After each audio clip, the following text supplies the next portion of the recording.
Should you transfer to another university? I did, and it's one of the best decisions I made in my life. My name is Eason, and I'm a proud graduate of the University of Southern California, and I actually transferred to USC from the University of Alabama, Huntsville. I work as a consultant full-time, and in my free time, I mentor students who come from schools like the University of Michigan, UC Irvine, Berkeley, UCLA, and of course my alma mater, USC.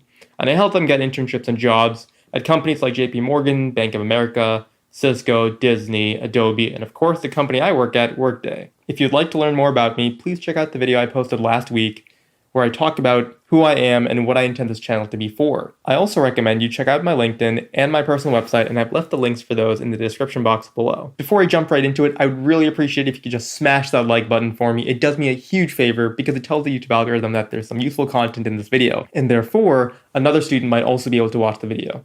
So here's some scenarios I'm envisioning. Maybe you're a high school senior or a junior, and you're thinking about starting your college experience at a community college or some four-year university and want to transfer because perhaps you think your scores may be lackluster, maybe your GPA isn't as high as you'd want it to be, perhaps your ACT or SAT test scores aren't also that high to get into those dream schools, or maybe you're in community college or maybe you're at a university which you're not too fond of and you would like to transfer. If any of these is the case, then transferring university is definitely a viable option. I've also spent many hours of research on this topic, so it's not just personal experience. So it's the culmination of all of that with which I'm presenting this information to you. So let's get started. Number one, if you didn't do as well as you'd hoped in high school, if for whatever reason your high school GPA isn't as high as it needed to be to get into your dream school, that's one reason. Let's say there were extenuating circumstances like perhaps a death in the family or maybe a financial strain that required you to work while in high school. So perhaps your high school application was maybe lackluster. Then that's another reason. Point number two, you save money. I did my first year of college at Calhoun Community College on a full scholarship, and as a result, it didn't cost me a penny. Point number three, you will be better prepared. Sometimes we're just not mature enough to start college. It's easy to be very overwhelmed by the information in college, just the whole experience, and by starting at another school, like a community college, or let's say even a four-year institution, you can get a taste of what college is like before you apply to a more rigorous school.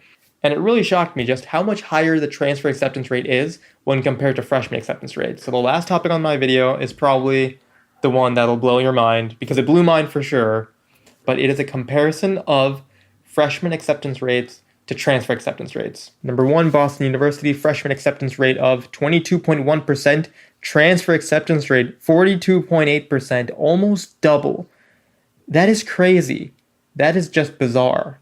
And this is BU we're talking about. So if you've worked hard, you've tried to get all A's, your GPA is as high as it can be, you've really hammered down those essays, you've got recommendation letters from the right people, that is a target school for you. I'm not trying to talk trash about BU. BU is a phenomenal school. I'm just saying that it surprises me that the transfer acceptance rate is so high. Let's look at the next school, University of Michigan. Freshman acceptance rate of 22.8%, transfers 39.4%. And if you go one by one down this list, USC is on there, 13%, 24.6%, almost double. Probably why I got into USC as a transfer. Northwestern, Cornell, Berkeley, Notre Dame, UCLA, Emory, NYU.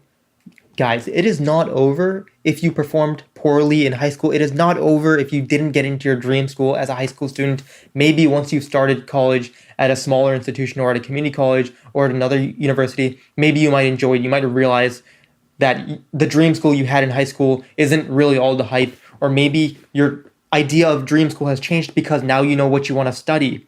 Maybe now you know that you want to major in another topic that you wouldn't have known had you started your college experience at that dream school. And so now you have a better idea, and so your dream school has changed. Well, look at this list and remember that just you have another chance. If you're watching this video and you're going to be going to a community college or another institution, keep working at it, and I promise you, you will get in to a top university. So that's all for this video. I appreciate all of you watching. Please do comment below if there is a certain topic you'd like to see me make a video on. So thanks again, and stay tuned for my next video.